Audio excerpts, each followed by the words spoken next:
Let's go.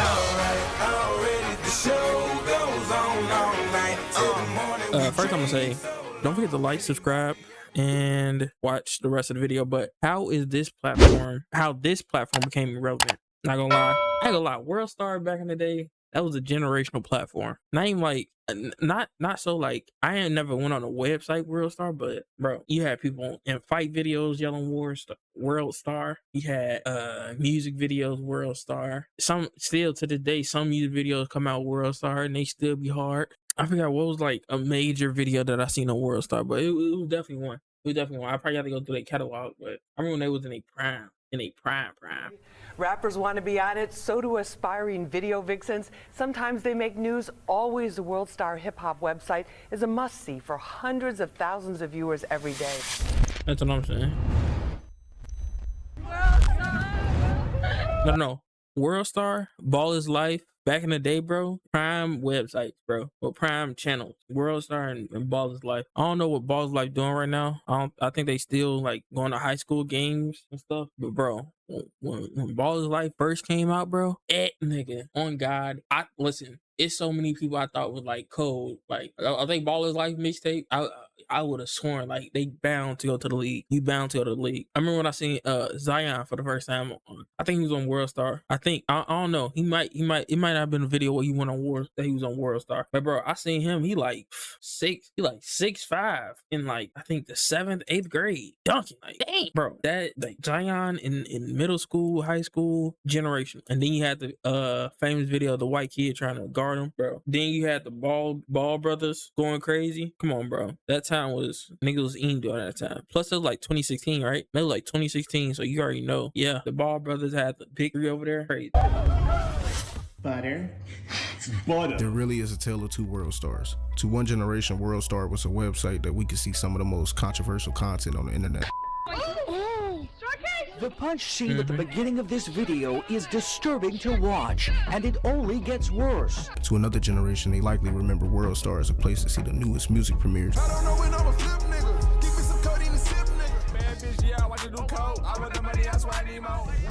Why you keep that tool like that? It's crazy because I was like a tweener. Like I caught WorldStar when it was like prime like fighting videos. WorldStar had prime fighting videos, and then when they went into hip hop, bro, it was like crazy. It was like when Vine was like, bro, that and Vine was like, yo. But to both of these groups, WorldStar is now looked at as hip hop's MySpace. For better or worse, WorldStar was a platform that many of us have memories about, but it seems as a collective, the culture has moved on. Got a special guest with us this morning. That's right, it's family right here. Our dog Q from WorldStar. What up? What up, Q? Founded by Mr. WorldstarHipHop himself, Lee Q. Odenai. The WorldStar we grew to know wouldn't fully form until 2008. In the years prior, the website originated as a place where Q would sell 50 Cent and G-Unit mixtapes with his childhood friend, DJ Who Kid. But the online mixtape space was quickly being dominated by places like DatPimps.com. During a down period in 2007 when the website was hacked, Q was inspired by YouTube, who in 2006 got sold to Google for $1.6 billion. And seeing Soulja Boy launch a career off a viral video, this led Q to pivot and create a street version of YouTube. 2 years after the founders set up shop over a pizza parlor,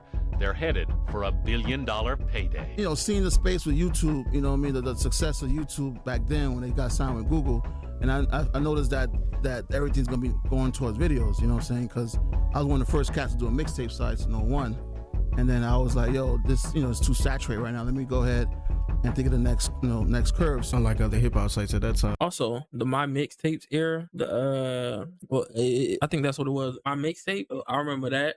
You also had My Mixtape. You had this. You also had like random YouTube videos. That's like probably like when Vivo was popping off too. Every artist had Vivo on their name, and I never understood why. It'd be some like Justin Bieber Vivo. I never understood what Vivo was, but everybody Nicki Minaj Vivo. I never understood. WorldStar wouldn't rely on articles and would focus purely on video content. The original concept was for music premieres, but one of the key factors in WorldStar's rise was its reliance on user-submitted content. Anyone could submit videos, whether it's rap battles, freestyles, or street fights. Videos that would get flagged and removed from YouTube 9 times out of 10 found its place on WorldStar. In a lot of ways, the website was the blueprint for things we see on social media today. Fights, twerking, police confrontations, vlogs, music videos. WorldStar soon became the guilty pleasure of the culture. What if some people feel, well, I'm gonna go do some ratchet stuff to get on WorldStar? Well, the thing is that it does bring awareness. So if you're gonna get your 15-minute fame of doing that, or climbing a building, jumping off just to get your fame, that's foolishness, and I can't control that foolishness of individuals that want to go seek fame by cop chasings, run through highway, pull over. Now that I think about it, WorldStar was like current Twitter. They allowed anything to be posted, not everything. I'm pulling over because they see it. Roger did it, other stars did it. So I can't control the masses' minds as far as I just want to bring awareness to the masses. Alright, look, I say, call me Doogie, I'll walk up in the club, what's happening? Bitches, when they see me, oh my god, they steady clapping, and niggas know what it is on my hand, they just be snapping it. They have these same type videos on Twitter. If you go on any rap mention, it's somebody trying to promote their music or something. Like WorldStar in its prime is Twitter now. They allow anything, but they don't accept everything. You can post what you want to post, but hey, if it's OD crazy, you're gonna get it flagged or get took it down. But anything, literally anything. But guess what, baby girl, me and your pussy, that's what's happening.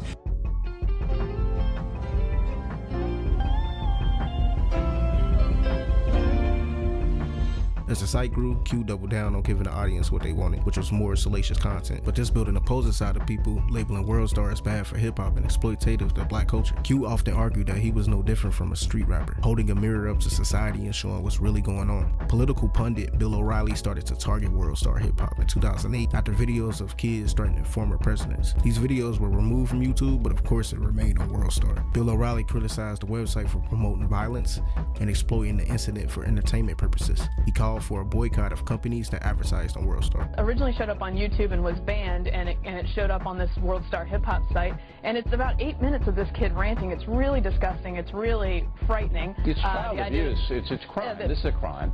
If this were an adult, the Secret Service would arrest the adult. Now, I believe the Secret Service should arrest the parents of this kid and the purveyor of the website.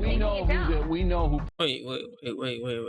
So he trying to get the kid arrested because I ain't never seen that video. So I'm rough draft of it. So he want the kid to be arrested because he chose to use his freedom of speech. Like, what was he saying in the video? I'm gonna have to go look up the video. Maybe not on here because I'm pretty sure I can't post on the YouTube. But what did he say in the video that was so controversial? Like, what did he say? Did he threaten the president? That's why he said he need the Secret Service sent out to him. What did he say?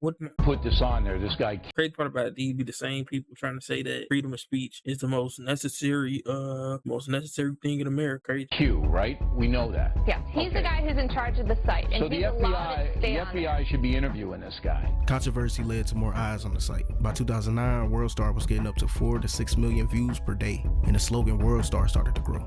Somebody about to get their ass beat. WorldStar. It's a battle cry, right? It's a battle cry. Now, how did you get? In the time where MTV, VH1, and BET were leaving music videos for original programming, WorldStar created a lane where they would get paid for music exclusives, from signed artists to indie artists hoping to break out. A wide range of artists built a following from the platform. A viral WorldStar video meant as much as getting played on MTV. They could build an artist just as well as they could expose an artist. When we was in the hood, you know what I'm saying? It was the first, besides like YouTube, that was the first spot where it was like people you didn't know, or like artists that was like trying to come up. That's where their videos was at, you know what I'm saying? On top of all of the other wild shit that's on there. That was a platform that you could reach out and be like, yo, I want to get my shit there, and you knew a million people gonna see it. Whether they hate it or love it, they gonna see it. Absolutely. So I feel like WorldStar was definitely a shift as far as like rap, and like just getting your own self hot. No, even though like WorldStar is fake, all of the hits, it's fake. Those people pay for those hits. You know how you see the video and you be like, yo, this shit is whack. Why I got so many hits? It's because they sit there and they press Apple, and then they press R, and then it goes view, and you look, and the shit went up 500 times. You know, so if you hear artists talking about they hot right now because they own WorldStar and they got a bunch of hits, you know, they could have bought a package. They didn't just pay for it. In 2009, 50 Cent, in the middle of his active feud with Rick Ross, 50 asked Q to remove videos of Rick Ross dissing him from WorldStar. Q refused to do so. Q had said before it began his career under G Unit. For many years, Q was using a promotional banner of 50 Cent on the website, without 50 Cent's consent, leading to a lawsuit where 50 claimed the banner made users believe he owned or was affiliated with the website. Even Rick, like they spent additional marketing dollars on Rick Ross to combat my presence at that point. You know, they was writing WorldStar checks. You know, but WorldStar, I got a lawsuit against WorldStar for utilizing my likeness A lot of people felt like that was my site because they seen my face on the cover of an infringement with iRobot for a long time. But QCC, you should really be nice to me because we're not. I didn't know 50 Cent was on that WorldStar. Like, that's probably like, oh, I got the web, not the YouTube version of WorldStar, but I didn't know that they was about to get sued by 50 Cent over that world. Not nice to me, then I'm not nice. That sucker's on the phone. Don't what's up me, you sucker. Don't what's up me, you sucker. I should black your eye. I said, don't what's up me, you sucker. Tell him I was on my tour bus in 2003, you punk. And you created an area where everybody can try and hate on me. You know you're a punk. You know you're a punk, Q. You know I'm the wrong one to even be playing with. I never was a punk, B. I was a good dude for you. Yeah, you was a sucker. And you know not to keep playing with me anyway. So I don't know why you keep pushing me until I gotta do. Don't tell me to chill out. Don't you ever tell me to chill out. You sucker. You're nowhere near my caliber of breed, punk. Okay. You know that. So front for Angie or anybody else there, and they'll be watching. They're watching on the Channel 7 News. You sucker. You know how I get down. Now play with me if you want. Play with me if you want. Play with me if you want. You see the suit tie, you think I clean all the way up like that? Watch me show you some of the old me. Keep playing with me, Q. Keep playing with me. Don't you ever try to front and on the radio. I dare you to try and say something crazy. What are you talking about? How are you talking about? You're a sucker. Okay. That's why you come. If you're in New York, you come to my office and we sit down and we talk. Don't you ever talk to me on the radio. I told Angie she could go and put you on the radio because you know better, because you knew no better. Come on, man. I ain't trying to talk to you on the radio. I'm trying to talk to you one-on-one. All right, then you come to the office and we sit down and that's it. We'll talk later. Ain't nothing to talk about on the air. You heard me. 50 Cent years later would go on to. I did not know who was beefing with WorldStar. I did not know that they were using WorldStar to diss him. What era of WorldStar is this? This had to be like 2008, 9, 10, before I got on there. When was this going on? And who knew this was going on, to be honest? Win that lawsuit. This should look good. Hey man, check this out, man. I'm gonna tell y'all motherfuckers like this, man. One time only, man. Straight for Worldstar Hip Hop. You feel me? Hey man, this for that stank cat stacks, you feel me? That boo-boo smelling, boo-boo grass smelling cat stacks, man. I'm gonna tell you like this, man. Suck my motherfucking dick, man. I'm coming with that straight with that heater, man. Young bass guy, man. So once again, man, tell that fucking suck my dick, man. Crackhead hoe, man. Little B, bitch. Another Lil B, the goat. Nobody besides, I don't think there's a soul on this earth hates Lil B. Can't hate Lil B. You just gotta deal with no cat. Like you just gotta deal with Lil B. He gonna do something crazy, but he also gonna. I even watch his streams. People don't even know he streams. Lil B is just the guy. Everybody just allow Lil B to just be Lil B because he just in his own world. No cat. The trend that WorldStar was on early is the trend of women exposing rappers. Before Selena Powell, we had Cat Stacks. What up, y'all? This Cat Stacks. Put it in a Gucci bag. Throw your ass on WorldStar. Now this nigga's mad. Cat Stacks in the early 2010s was an infamous hip-hop groupie who revealed and exposed encounters that she had with multiple rappers. Her first viral moment would come when she exposed Soulja Boy. Look at this shit, man. This nigga's a motherfucking cokehead, yo. This is funny as hell.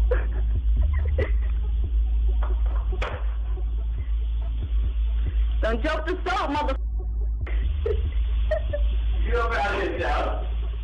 Fans in hip-hop became enamored with Cat Stacks for her wild stories and over-the-top personality, which for WorldStar led to more clicks. Q would start to pay Mrs. Stacks to fabricate stories, giving her own video series on the website. Jim Jones. I'm at a LA. Nigga, you know his songs talk about. Wait, they was paying her to cat on other rappers' names. They can bring it. Now that's where you like you can give the stories, but you can't lie. Like lying is OD, because then you gonna have them trying to clear up false narratives, and everybody know the first person to bring out the story is always right. Even if you go into legal battle and it turns out they're wrong, hey man, you don't ruin your career today. Came out with a story. Look at Johnny Depp. The first person that released the information is always right in the public eye. Legally, no, it's still proof. Legally on the internet, first person that come up story has always. I don't think that should change. People should be given the benefit of the doubt, but I don't think it's really gonna change. Maybe not 10 years till people really realize first person that talks sometimes lies or has an opinionated answer. I'm ballin' where? Bow Wow, you a dumbass. Little B, aka little In reality, it was all a marketing ploy for Worldstar. Cat Stacks and even the rappers were in on it too. Yeah, man, I ain't never did coke a day in my life. I ain't never been in a rehab center ever in my life. Right. Shouts out to, you know, the blogs making up, stories on me. But at the end of the day, man, it's publicity, you know what I'm saying? And I got an album coming out November 30th. Say whatever you want to say, because I know it's true. You need media attention. You need a buzz. Yes. And what's a buzz gonna get you a front page of the media or the front page of Hip Hop Weekly, like me and Soulja Boy was? A scandal. And once that happens, you're trying to look at what he's doing and you're trying to interview him and you're making him poppin'. So most of it was entertainment business. So she's clip farming. Now, if you don't know, there's a video of Omar, and he goes into depth of what clip farming is, or I don't know what he thinks clip farming is, what the new phase is doing. But pretty much, what I'm hearing is they're instead of clip farming, they're click farming in terms of getting people on the website and things like that. Just trying to make fake ad promos that seem real, which is dumb. Like I said, you're ruining their career in the end because you're just defaming it. But I guess for $1, you'll do it. I guess. Was the Soulja Boy shit real or fake? Keep it a buck. Entertainment. During the height of her 15 minutes of fame, Cat Stacks labeled herself the Queen of WorldsStar, but she would soon fall out with Q. It's unfortunate how things turned out for her. By 2011, WorldsStar reached her peak in popularity. The website was in the top 250 most visited websites in America, beating out places like CBS and NBA. In the years between 2012 and 2014, WorldsStar embraced the power of social sharing early. Its controversial and attention-grabbing videos were widely circulated on platforms like Facebook, Twitter, and Vine, RP. I cut it dirty. Disgusting. Nobody needs to ever get a logo imprint in their head. Even when what was it? I think Ray J had the Raycon logo in his head. Crazy. Don't do that. Who else? Iman Shumpert. I think he had the Adidas logo in his head. Don't do that. It literally let the brand be the brand. Don't put any logo. I'm pretty sure everyone knows it, but dumb people out there do that. I don't see why. Literally, a brand is going to be a brand with or without getting a haircut. So don't be dumb and then alter it. Stupid. In the end, you're gonna have to cut that down once they disconnect your partner. One thing, no matter what, it's always calculated.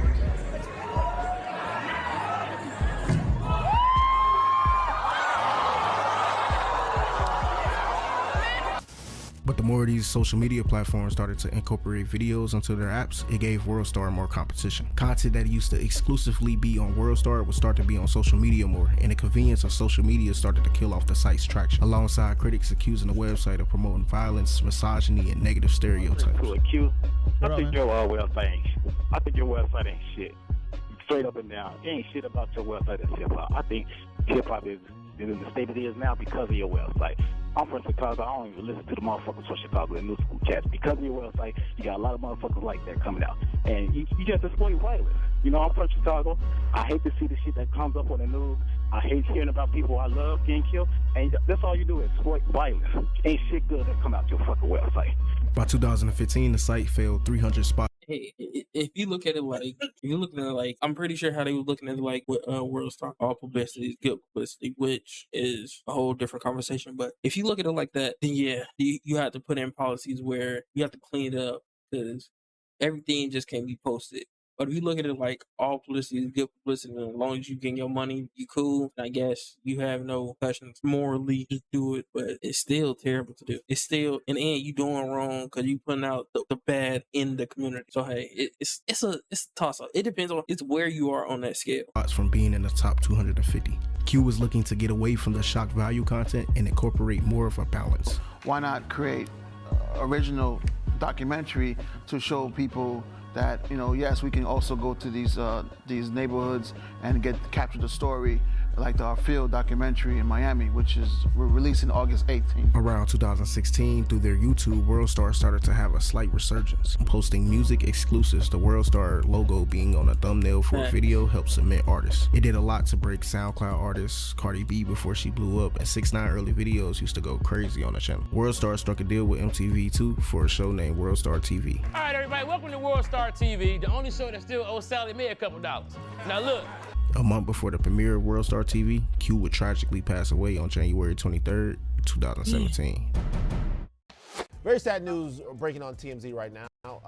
Q, the founder of WorldsStar, has passed away at age 43. He died of heart disease 43. with obesity as a contributing factor. WorldStar, even though it's a very popular site, he had other plans of moving it to other platforms. If you guys don't know, they got a show coming out on MTV too.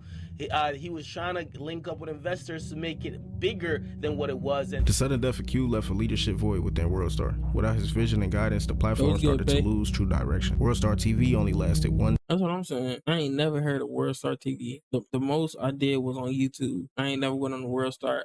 Well, I did like once maybe twice, like just to see what it was. But I ain't never like actually looking videos off the WorldStar website. Every time I seen WorldStar was on YouTube. Anytime it was either fights, music, what else? Literally it. 106 in Park rip. I remember seeing 106 in Park when I was a kid. Like WorldStar TV is a nasty work all around. One season on MTV2. Rap itself underwent significant changes. With they shift towards streaming services, artists that use WorldStar to launch a career or premiere music videos moved on to places like Lyrical Lemonade or were opt to upload to their own channels. WorldStar, the website, never grew past its early 2010s format of controversial content.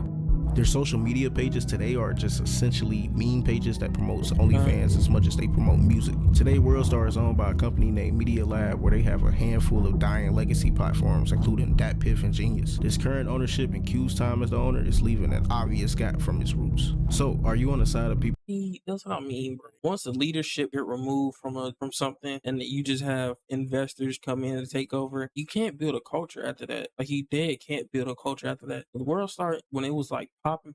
If you went viral on WorldStar, you went viral on the internet. If you went viral on the internet, you could probably capitalize. Look at IJJ Fish. I'm pretty sure, did he come out on YouTube or did he come out on WorldStar? I don't know, whichever one. But he had one video that just took off, like the "It's something about you, girl." That took off, and then I'm pretty sure he made a career after that. He got on the show with Tyler Border Squad, and bro, that's even now. Even if you get a popping video, you can make a career off that. Talk to a girl, the most recent example. People that felt like it promoted blaxploitation. Or are you on the side of people that just saw it as entertainment? Me personally, I'm in the middle. I outgrew WorldStar after like high school, but I always respected the hustle of Q. And now that I'm older, some of the content does look crazy, but I'd be lying if I said I didn't have nostalgia for the early WorldStar days. With that being said, if you like this video, I appreciate y'all so much, and make sure to like and subscribe. And if you don't like this video, that's fine too. Just make sure to dislike, but subscribe. It's Brown Butter, and I'm out. Yeah, WorldStar had a wave of everything. Just literally everything you could get on. And then that's also how I found the same way I found WorldStar, the same place where I found Baller's Life. And Baller's Life had like a wave of just, it was like nobody really seen mixtapes. Well, they probably did like N1 and stuff like that. It was like mixtapes coming through, and then the players was actually good. Then it was like early enough where they wasn't making a league yet, so then they all just looked cold. So then he thought like, yo, this upcoming everything was gonna be crazy once they get out this era. And basketball was just fun. Nowadays, I don't even think, when was the last time I looked at a hoop mixtape? A hoop mixtape with Baller's Life? I think probably in like 2021, 2020. I think that was maybe the last time. I think in 2020 mainly because it was like during COVID, and I was just trying to think like how was people hooping with masks on. Like Sierra Canyon with Bronny, they was hooping with masks on. And if you ever hooped with a mask on, they have crazy stamina for that. No cap, you have crazy stamina.